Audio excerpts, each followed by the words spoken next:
को नमस्कार। आप देख रहे हैं आपका अपना वीके डीके न्यूज चैनल।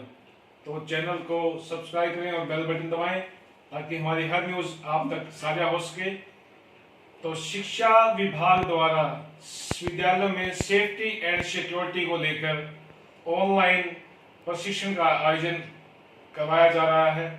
इस 3 दिवसीय प्रशिक्षण के आयोजन के पहले दिन जिले के तमाम खंडों के ABRC, BRP सहित शिक्षकों ने अपनी ऑनलाइन उपस्थिति दर्ज करवाई है, जिसमें पंचकुला से गजेंद्र नोटियाल जी सहित संबंधित APC ने इसके बारे में मोटिवेट किया है। हालांकि अलग अलग विभागों से अधिकारियों को भी इस प्रशिक्षण के लिए इनवाइट किया गया है। तो आइए देख। नमस्कार, मैं गजेंद्र नोटियाल हूँ। बचपन बचाओ आंदोलन श्री कैलाश सत्यार्थी जी की एक संस्था है, एक संगठन है जो 1980 से लगातार बच्चों की भलाई के लिए, बच्चों की सुरक्षा के लिए काम करता आया है। उनके लिए कानून बनाना, उनके लिए जो कानून बने हैं उनको लागू कराने के लिए पूरे देश के अंदर काम करता है।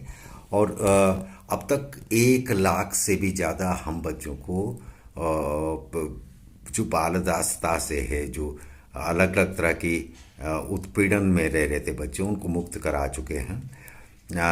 आज का जो सेशन था वो ड्रग एब्यूज पे था, जो अलग अलग तरह के नशे होते हैं उससे मुक्ति के लिए बच्चों को किस तरह से उसे मुक्त किया जा सकता है, उसके लिए क्या कानून है। ये जो है शिक्षा विभाग के साथ, हरियाणा शिक्षा विभाग के साथ हम लोग ये प्रशिक्षण की एक श्रृंखला है। जुवेनाइल जस्टिस एक्ट के अंदर क्या प्रावधान किए गए हैं, उन कानूनों में क्या प्रावधान किए गए हैं, इस पे हम बातचीत करते हैं। हमने बात की है लेबर एक्ट के अंदर और जो हमारे पोक्सो एक्ट के अंदर क्या बच्चों की सुरक्षा के लिए काम किए जा सकते हैं, क्या प्रावधान किए गए हैं। ये सब चीज़ें हम लोगों ने उसमें की हैं।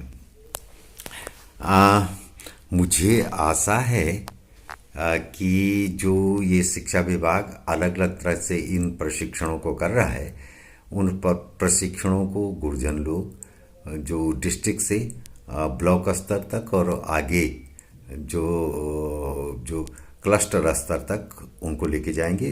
प्रत्येक विद्यालय स्तर तक लेके जाएंगे, ग्राम स्तर तक ले जाएंगे और बच्चे सुरक्षित होंगे। उनका सेफ्टी नेट जो है गांव से स्टेट तक अच्छा हो पाएगा, बच्चे सुरक्षित हो पाएंगे। हमारी शुभकामना। मैं सीख लियो, मैं तो कर दे इतना।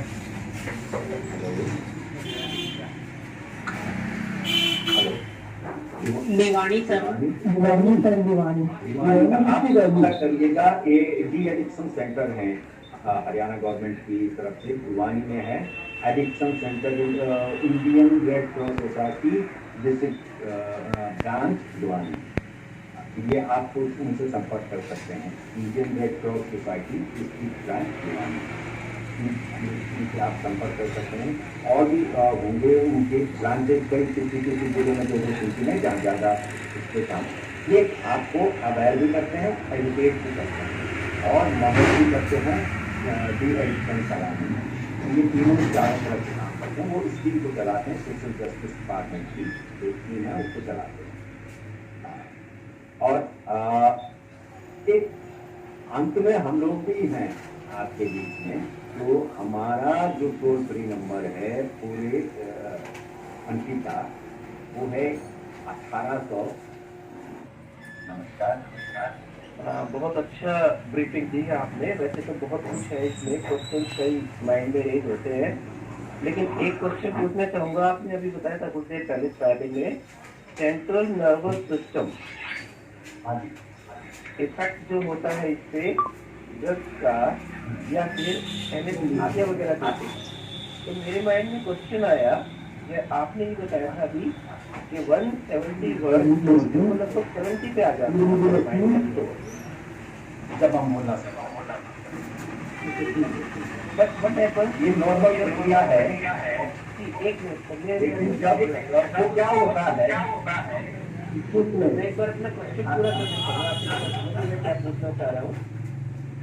मैंने ही नहीं, अक्सर अक्सर सभी ने देखा होगा कि जब पेशेंट को ऑपरेशन थिएटर से लेके आते हैं बाहर, तो वो नॉर्मल लैंग्वेज की बजाय मैंने देखा है कि बहुत ज्यादा इंग्लिश के वर्ड यूज करते हैं।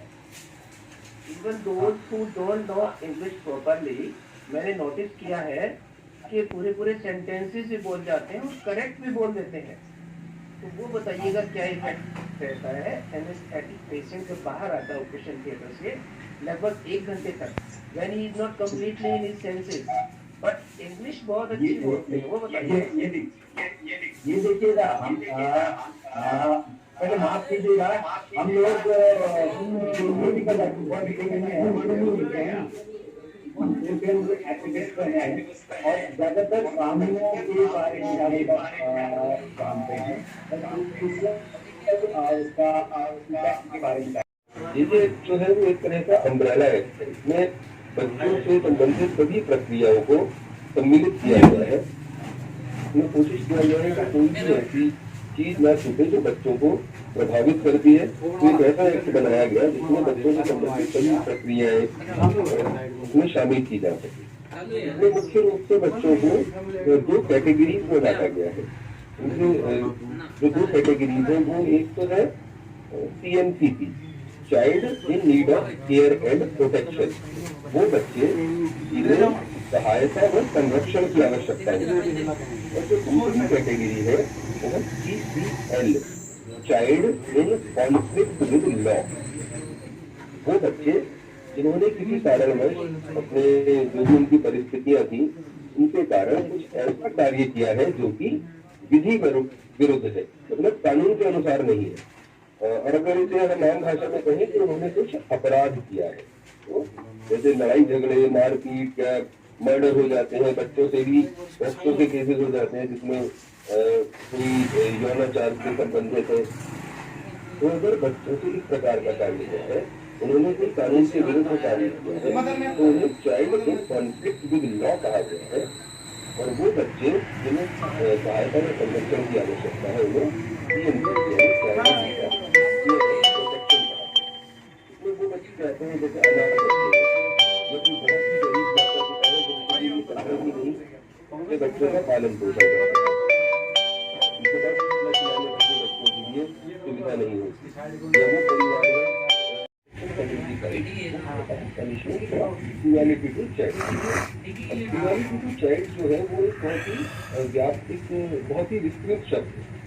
इक्वालिटी का मतलब है बच्चों के साथ अगर किसी भी प्रकार का दुर्व्यवहार किया, वो दुर्व्यवहार करने वाला कोई भी व्यक्ति है, उसमें माता पिता भी शामिल होते हैं। अगर कोई माता पिता बच्चों को बहुत ज्यादा मारते हैं, बेवजह मारते हैं, तो बहुत ज्यादा डांटते हैं, जिससे उसके ऊपर कुछ मानसिक या शारीरिक उसमें कोई चिंता की बात होती है, तो उसे भी क्रूरता में माना जाए। क्रूरता के कई व्यापक स्वरूप है। जैसे अगर कोई बच्चे को खाना नहीं दे रहा, परिस्थितियाँ अलग बात है, और अगर कोई बच्चे को पता नहीं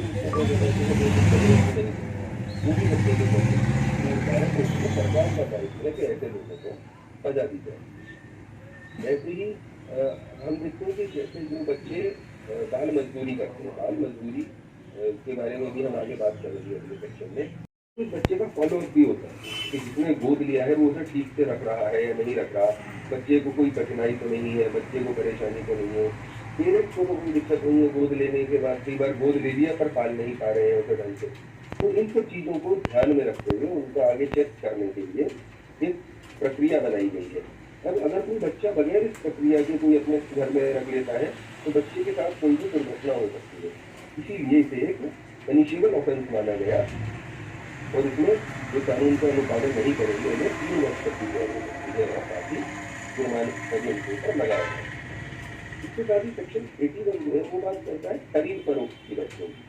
तो कोई भी बच्चों की खरीद फरोख्त नहीं कर सकता किसी भी कारण। कई बार हम देखते हैं कि अखबारों में आता है कि कोई गरीब माँ है, गरीब माता पिता है जो बच्चे को नहीं पाल सकते, उन्होंने बच्चे को बेच दिया। ये कोई कारण नहीं है कि हम बच्चों को बेच दें। जैसा कि मैंने बताया कि उसकी भी चाइल्ड वेलफेयर कमेटी है। अगर आप बच्चे का पालन पोषण सही से नहीं कर सकते तो आप उनके पास एक प्रार्थना पत्र दीजिए। वो पूरा सोशल इन्वेस्टिगेशन करती है और वो एक काउंसलर को भेजती है और फिर वो देखती है कि अगर ये नहीं कर सकते तो बच्चे को हम बाल आश्रम में डाल देते हैं। और आप बच्चे की खरीद फरोख्त नहीं कर सकते, चाहे आप पेरेंट्स हो, माता पिता हो या कोई हो, आपके पास ये चीज़ नहीं है।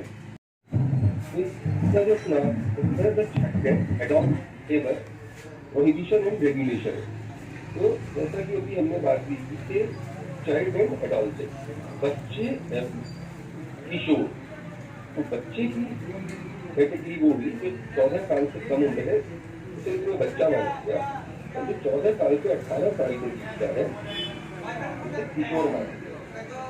इसमें जो दो बातें हैं, क्योंकि 14 वर्ष से कम उम्र के जो बच्चे हैं उनके काम करने का पूर्णतः प्रतिबंध, वो बच्चे का परिवार में अपने बिल्कुल जो परिवार है उनका परिवार है उसमें वो हेल्प कर सकते हैं, पर वो किसी दुकान पर नौकरी नहीं कर सकते, उनसे मजदूरी नहीं करवाई जाती। दूसरी कैटेगरी आई हमारी 14 से 18, वो बच्चे कहीं काम तो कर सकते हैं पर वो इन्हीं प्रावधानों के अंतर्गत कार्य करते हैं, क्या प्रावधान है वो नहीं जानते। साथ ही हमें एक और इम्पोर्टेंट बात होती है कि जो बच्चे नाटक में काम कर रहे हैं, सीरियल में काम कर रहे हैं, फिल्मों में काम कर रहे हैं, वहीं रियलिटी शोज में गाना गा रहे हैं या एक्टिंग कर रहे हैं, डांस कर रहे हैं, उन्हें क्या कहेंगे हम? क्या वो बाल मजदूरी की श्रेणी में आएंगे? तो इसे कहा गया कि वो बाल मजदूर नहीं है, वो बाल कलाकार है, वो चाइल्ड आर्टिस्ट है। तो अगर आर्टिस्ट बच्चा काम कर सकता है पर अगर मजदूर नहीं कर सकता, आर्टिस्ट की तरह फिर भी वो उन्हीं चीज़ों में काम कर सकता है जिसमें हम उसे जबरदस्ती नहीं कह सकते कि तुम गाना गाओ। बच्चा रो रहा है और उसे गाना गाना नहीं, पर क्योंकि माता पिता की इच्छा कि गायक बने तो उसे उसमें डाला हुआ, तो वो नहीं हो सकता। अगर बच्चे की स्वयं की भी इच्छा है कि वो क्रिकेटर बने, वो कहीं एक्टिंग करे, वो अलग बात है, तो उसे जबरदस्ती कार्य नहीं कराया जाए। रोड के जरिए वो नीचे आ रहा है तो इस हाथ से बच्चे को पकड़ के वो नीचे लेके आ सकता है। लिफ्ट के जरिए कभी भी नहीं लेकर के आना है, ना ही आपने लिफ्ट के रास्ते से जाना है और ना ही आना है, या सीढ़ियों के रास्ते से आप लेके आ सकते हैं। ये है फाइनल लिफ्ट। आग बुझाने वाले की भर्ती अनुमति से सभी उठाता है, पेशेंट को हार्ट अटैक आ गया है या हार्ट फेल हो गया है, तभी इसी मेथड को उठाया जा सकता है। ये है सिंगल सपोर्टर होते हैं, हर एक आदमी को कैसे एक स्थल से दूसरे स्थल के ऊपर लेके चलता है। अब मान लो हमारे पास दो सपोर्टर है, एक कैंडिडेट और जो काफी बड़ी थी ये कुछ कर दी है और जो मर्जी आपकी कैसे कर सकते आपने क्या करना है अपनी लेफ्ट साइड और एक दूसरे की नेक्स्ट पढ़ाई करूंगी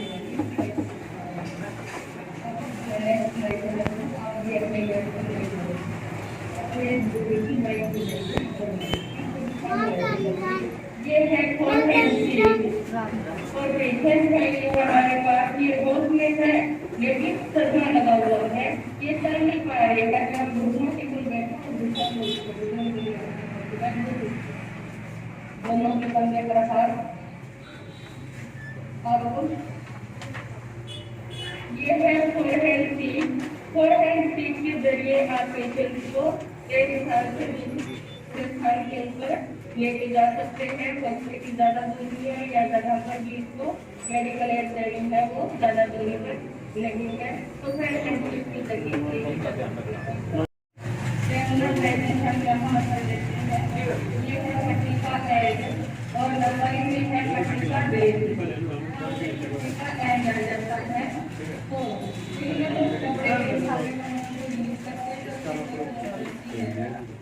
मेडिसिन को बोलते हैं और इसकी कहीं और की बेइज्जती तो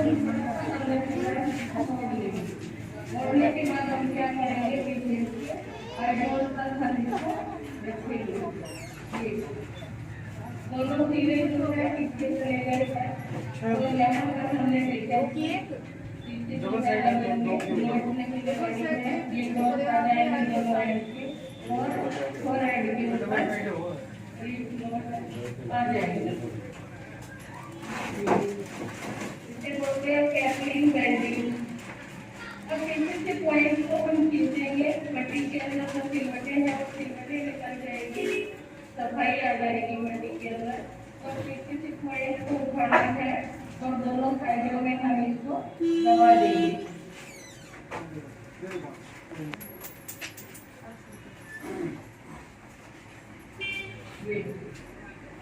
अब जो ये चीरे हैं इनको लेकर के छोड़ना है, इनको भी हम क्या करेंगे, दोनों साइडों में दबा देंगे।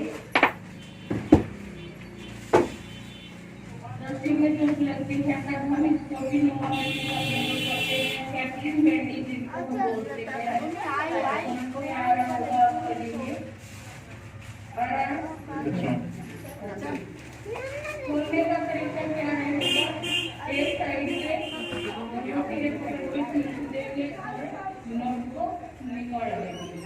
ओके। दूसरा है नाम का फ्रैक्चर, नीचे वाले आपने ये क्रॉस नहीं आने देने हैं, इस बेंडिंग को क्रॉस बेंडिंग बोलते हैं। ये नीचे वाली दबने के लिए नेक्स्ट आ जाता है फ्रैक्चर।